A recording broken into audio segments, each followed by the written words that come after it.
എല്ലാവർക്കും എൻ്റെ നമസ്കാരം. ഞാൻ KN രാധാകൃഷ്ണൻ മാസ്റ്റർ നാറാത്ത്. ഇന്ന് ജഗദ്ഗുരു ശ്രീ ശങ്കരാചാര്യരുടെ ജന്മദിനമാണ്. ശ്രുതി മസ്തകദൃഷ്ടാന്തം ശ്രുതി ബോധവതാം വരാം പ്രണതോസ്മി ഭാഷ്യാകാര ശങ്കരം ലോകപൂജിതം. ലോകം മുഴുവൻ അറിയുന്ന ആരാധിക്കുന്ന കേരളീയനായ സന്യാസി ശ്രേഷ്ഠനാണ് ജഗദ്ഗുരു ശ്രീ ശങ്കരാചാര്യർ.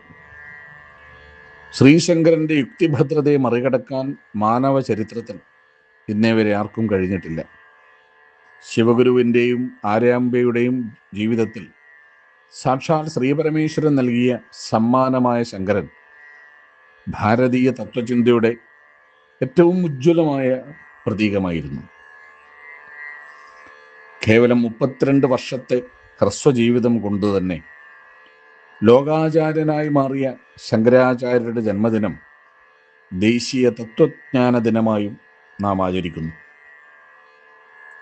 മൃതപ്രായമായ സനാതനധർമ്മത്തിന് മൃതസഞ്ജീവനിയായി മാറിയ ശങ്കരൻ്റെ ദർശനങ്ങൾ രാഷ്ട്രം ഏതവസ്ഥയിലും നേരിടുന്ന പ്രശ്നങ്ങൾക്കെല്ലാം തന്നെ പരിഹാരമാണെന്ന് പറയാം.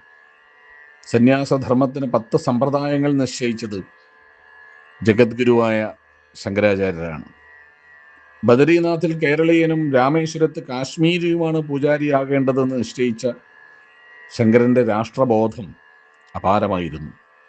ശൈവ വൈഷ്ണവ സംഘർഷങ്ങൾ ഇല്ലാതാക്കാൻ ശങ്കരനാരായണ ബിംബം പ്രതിഷ്ഠിച്ച ശങ്കരൻ ഏകം സത് വിപ്രാ ബഹുധാ വദന്തി എന്ന തത്വത്തിൻ്റെ പ്രചാരകൻ കൂടിയായിരുന്നു. ഐക്യരാഷ്ട്രസഭയ്ക്ക് അംഗീകരിക്കാവുന്ന ഒരു മതമേ ഉള്ളൂ, അത് ശങ്കരൻ്റെ അദ്വൈതമാണെന്ന് പറഞ്ഞത് യുനെസ്കോയുടെ തന്നെ ഒരു പ്രതിനിധിയായിരുന്നു.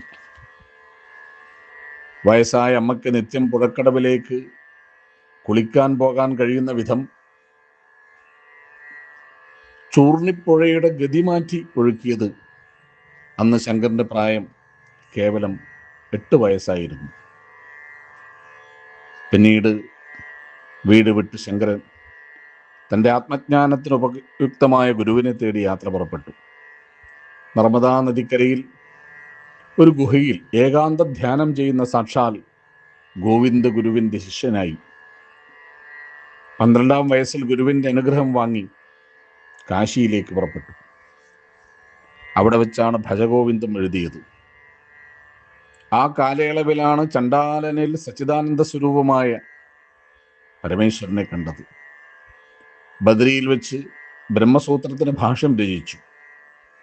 ഉപനിഷത്തുക്കൾക്കും ഭഗവത്ഗീതക്കും വ്യാഖ്യാനം എഴുതി. ഭഗവാൻ ആദിശങ്കരൻ്റെ ദർശനങ്ങൾക്ക് മഹാസമുദ്രത്തിൻ്റെ ആഴമുണ്ട്, നീലാകാശത്തിൻ്റെ പരപ്പുണ്ട്. ബുദ്ധൻ ഭാരതത്തിൻ്റെ ഹൃദയമായിരുന്നു എങ്കിൽ ശങ്കരൻ ഭാരതത്തിൻ്റെ മസ്തിഷ്കമായിരുന്നു. വിശ്വദാർശനികരെ പോലും വിസ്മയിപ്പിച്ച ജഗദ്ഗുരു ശ്രീ ശങ്കരാചാര്യർ ആ ജ്ഞാന സൂര്യൻ്റെ പാദകമലങ്ങളിൽ നമുക്ക് ദീപ്ത നമസ്കാരം നടത്താം. എല്ലാവർക്കും എൻ്റെ നമസ്കാരം.